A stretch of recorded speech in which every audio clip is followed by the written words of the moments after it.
The roommate who never left. It was my first semester at university, and like most freshmen, I was nervous. Moving into a new dorm, meeting my roommate for the first time, it was all a mix of excitement and anxiety. My roommate's name was Kevin. He had already moved in by the time I arrived, and when I stepped into our small, dimly lit dorm room, he was sitting on his bed staring at the wall. I introduced myself with a smile and stuck out my hand.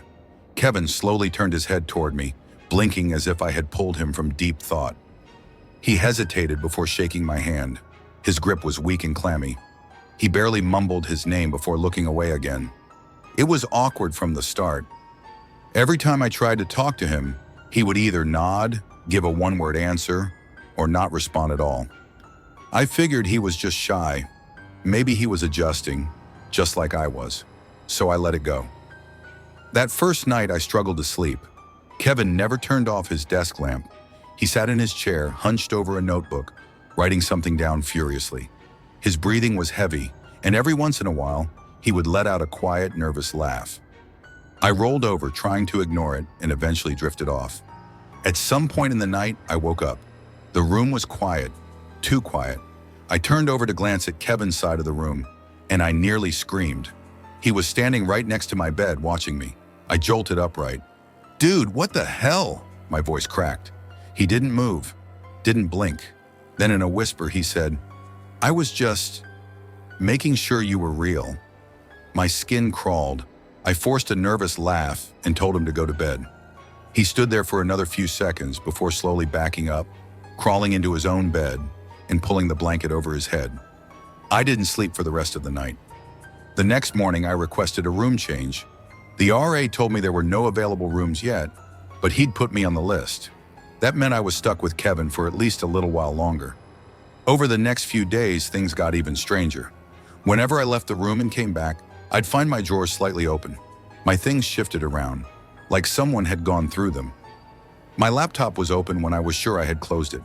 Even my backpack, which I kept zipped up, would be half unzipped when I got back. I knew Kevin was snooping, but I didn't confront him. I just started locking my stuff. Then came the worst night. I woke up again, feeling that same eerie presence.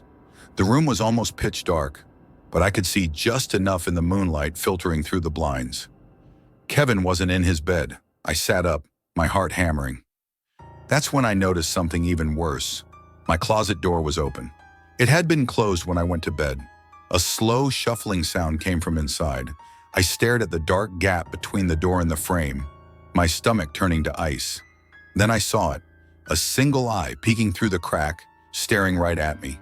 I scrambled out of bed, flipping the main light on. The door creaked open, and Kevin stepped out, his face twisted into something unreadable. "What the hell are you doing in there?" I demanded. He didn't answer, just smiled, a slow, eerie grin.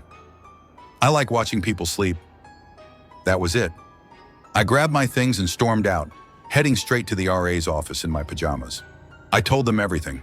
I wasn't sleeping another night in that room. They moved me into a different dorm that night. The next day, I found out something even more disturbing. Kevin wasn't just some weird antisocial student.